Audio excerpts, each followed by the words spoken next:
কি দিব কোন আপা তো নিষিদ্ধের কাছে বল খেয়ে গেছে না কথা কন না তো ভুল হয়ে গেছে না কাণ্ড ভুল হয়েছে ভুল হওয়া অন্যায় হওয়া বড় অন্যায় নয় অন্যায় হওয়ার পরে অন্যায় স্বীকার না করা বড় অন্যায় কথা কন দুনিয়ার যত ঝামেলা সব ঝামেলার মূল্য হলো আমি অপরাধ করছি এখন আমি স্বীকার করতে রাজি নাই চুরি তো করছি আর সিনা চুরি কথা কন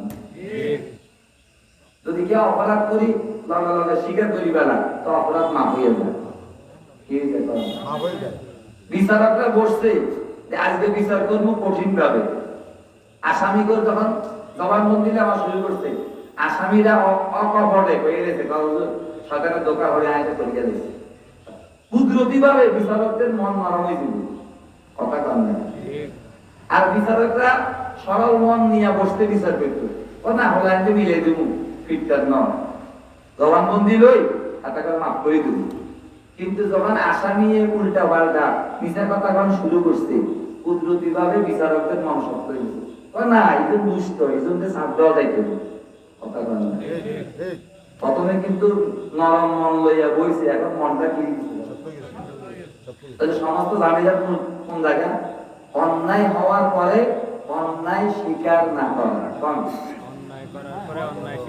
অন্যায় স্বীকার করা না হলে ইস্তেগফার আর অন্যায় স্বীকার করতে পারে না কে যে মুস্তাকবির যে অহংকার রান্দা সুদ ইবলিসে আজ মুস্তাকবিরি বশতে মাকবুল আদম আজ মুস্তাকবিরি আস্তাওয়াজু খাকে মরদম মিশাওয়াত নূরে নারাসের কশি গম মিশাওয়াত আব্বা আদমে ভুলে গেছে লগে লগে আল্লাহ দরবারে সিজদা পড়ে গেছে রব্বানা যালামনা আনফুসানা ওয়া ইল্লাম তাগফির লানা ওয়া তারহামনা লানাকুনান্না মিনাল খাসিরিন ঠিক কি কথা কন আল্লাহ মাফ করে দিয়েছেন কথা কন আর ইবলিসও ভুল করছে তাতে ভুল স্বীকার করতে রাজি নেই আল্লাহ তো আমার রহমতের দরবার থেকে বাইর হ ফাখরুজ ইন্নাকা রাজিম বাইর এখান থেকে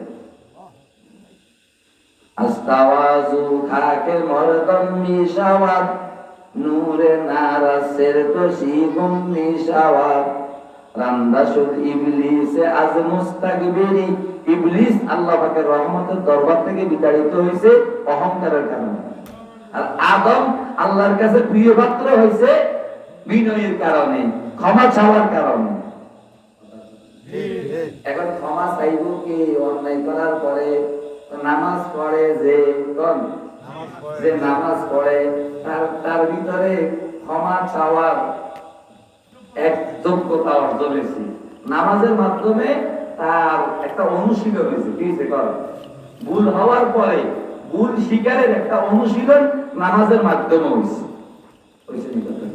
না বলেছে ভালো লাগে আমি আবার ডাইন দিকে সালাম দিয়া নিজে নিজে আবার কি করলাম দুইটা সেজদা করি অপরাধ স্বীকার করলাম সাজা নিলাম ঠিক আছে এখন যে নামাজ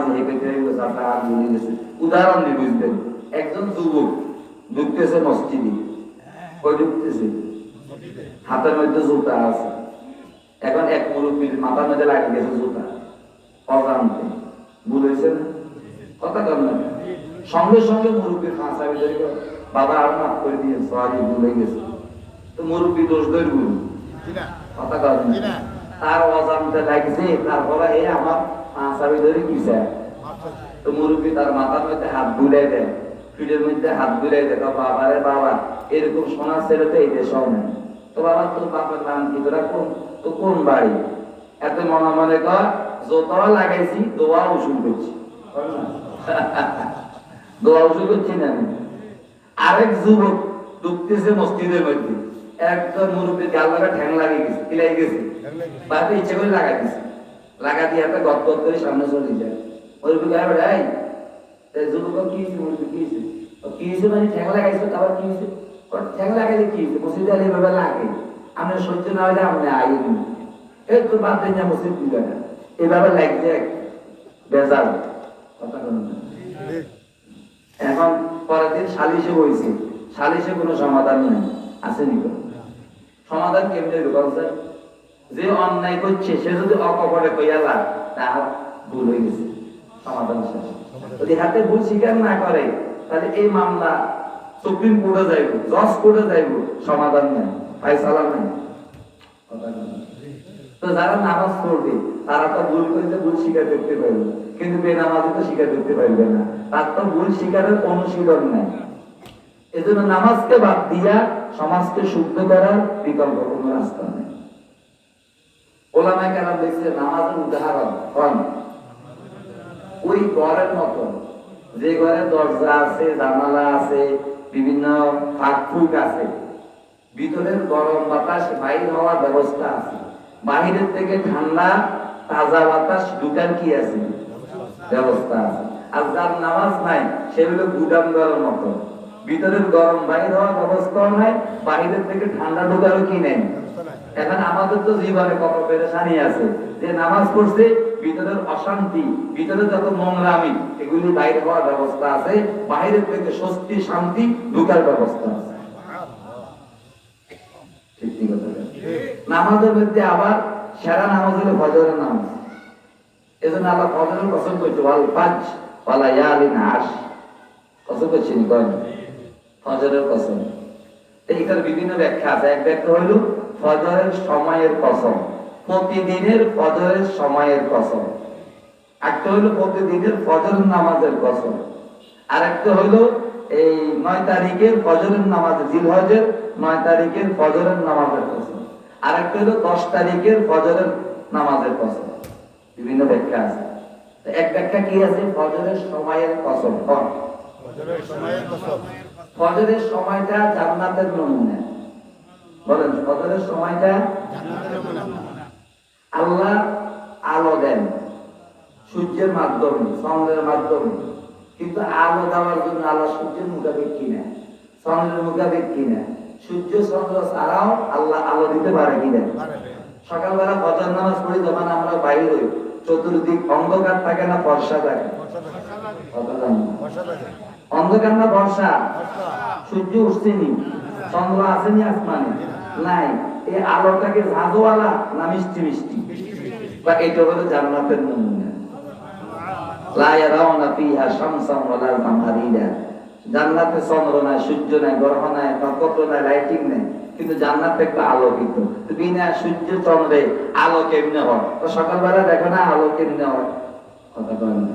এজন্য হাদিসের মধ্যে আসছে, তোমরা যারা জান্নাতে আসতে চাও জান্নাতি সময়ের নামাজকে বেশি গুরুত্ব দাও। কারণ তোমরা যারা জান্নাতি সময়ের নামাজকে বেশি কি দাও? জান্নাতি সময়ের নামাজ কোন নামাজ? ফজরের নামাজ। কিতাবে লিখছে ইহুদিরা, কারা? মুসলমানদেরকে জিজ্ঞাসা করছে, তোমাদের জুমাতে যে পরিমাণ মুসল্লি হয় তোমাদের ফজরের নামাজে এই পরিমাণ মুসল্লি হয় কিনা? জুমার নামাজ ফরজ, ফজরের নামাজ কি তারাবির মতন সুন্নত কেন? তাহলে আমরা জুমারে যা গুরুত্ব দিলেন ফজরকে কেন গুরুত্ব দিলেন না? তো মুসলমানরা জিজ্ঞেস করলো, তোমরা হইলা বিজাতি বিধর্মী, আমাদের মসজিদে মুসল্লি বেশি না কম, এটা নিয়ে তোমাদের মাথা ব্যথা কেন, এত জ্বালা পোড়া কেন? বুঝলেন না? তখন ইহুদিরা বলছে, বলেন যখন আমাদের কিতাবে আছে তাওরাতে, যখন মুসলমানদের জুমার মুসল্লির সংখ্যা আর ফজরের মুসল্লির সংখ্যা সমান হবে,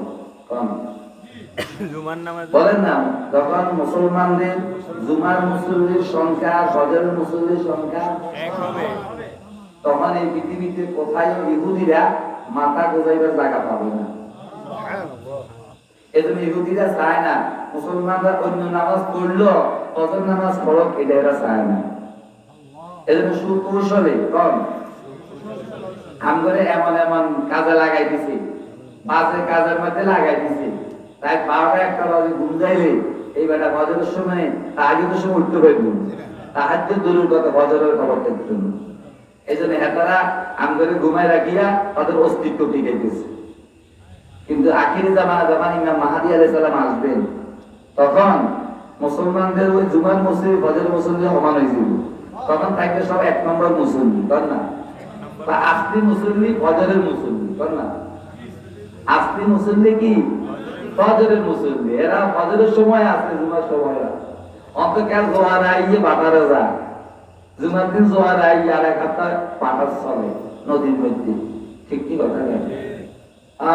তো খাঁটি মুসলমান এরা জুমাকে যেরকম গুরুত্ব দিব, ফজর প্রত্যেকটা নামাজকে পরিমাণ কি দিব, তখন সারা পৃথিবীতে কোথায়ও ইহুদিরা মাথা গোজাইবার জায়গা পাবে না। হাদিসের মধ্যে আসছে ইহুদিরা দেওয়ালের পিছনে লুকাইবে, কোথায় দেওয়ালে কথা বলবে, এ মুসলমান আমার পিছনে ইহুদি লুকেছে, আরে দাও গাছের পিছনে লুকাবে, গাছে কই দিব।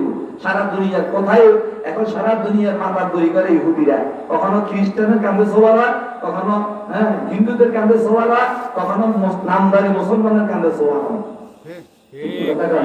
সারা দুনিয়া আজকে মুসলমানকে মারতেছে ইহুদিরা, আজকে সরাসরি দেখতেছেন ইসরায়েলের মুসলমান ফিলিস্তিনের মুসলমানের উপর কি পরিমাণ নির্যাতন হইতেছে, তারপরে আমাদের চোখে পানি নাই, তারপরে আমরা মসজিদে আসি না।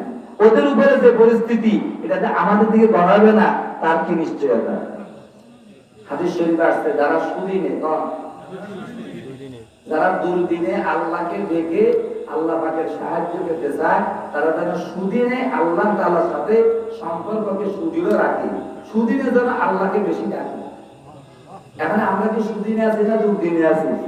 ফিলিস্তিনের মুসলমানরা যে বিপদে আক্রান্ত, আমরা কি ওই ধরনের বিপদে আছি না নিরাপদে আছি? নিরাপদে থাকিয়া এক গরি ভাত খাইয়া আমরা পাঁচ ওয়াক্ত মসজিদে আসতে পারিতাম না, তো যখন আঙ্গুল মাস শুরু হয়ে যাবো আমরা হাউমা করে কাহিল তো আল্লাহ বলতে দুর্দিনে হিন্দু বৈদ্যরা আল্লাহরে বলে, দুর্দিনে বেঈমানরা আল্লাহরে বলে, যখন সব দিক থেকে নিরাশ হয়ে যায় তখন তো আল্লাহ তুমি ছাড়া উপায় নেই, ভগবান তুমি ছাড়া উপায় নেই, এইভাবে কম কথা বুঝেন না? তো দুর্দিনে বলাইলে আপন প্রমাণ হয় না, সুদিনে বলাইলে আপন প্রমাণ হয়। এজন্য আমাদের দুই কাজ করবে, সুদিনে আল্লাহকে বেশি ডাকা। এই জন্য ইমানের দুই অংশ, অর্ধেক সবর অর্ধেক শুকর। নেয়ামত পাইলে শুকর আদায় করো, নেয়ামত না পাইলে হাতছাড়া হইলে সবর করো। এজন্য বুজুর্গরা দেখছেন যারা বলেন আনন্দের সময় আল্লাহকে বেশি স্মরণ করে না, যারা বিপদের সময় আল্লাহকে বেশি ভয় করে না, তারা বুদ্ধিমান না। जैसे आयशे में याद खुदा न रहा, जैसे पैशे में खौफ खुदा न रहा, जुफर आदमी उसको न कहेगा हरगिज, ओ कैसा ही साहिबे फाहमो जुका। সুদিনে আল্লাহ তাআলার সাথে আমাদেরকে সম্পর্ক সুদৃঢ় রাখার তৌফিক দান করেন। হাদিস শরীফে আসছে মান সাররাহু আইয়াস্তাজিবা আল্লাহু লাহু ইনদা শাদাইদে ফালইউসিরিদ দুআআ ফির রাকায়ে। যে লোক যারা চায়, যে বা যারা চায় দুর্দিনে আল্লাহকে ডেকে আল্লাহ পাকের সাহায্য পেতে, তারা যারা সুদিনে আল্লাহকে বেশি ডাকে, সুদিনে আল্লাহ তাআলার সাথে সম্পর্ককে মজবুত রাখে। আল্লাহ আমাদেরকে 5 ওয়াক্ত নামাজের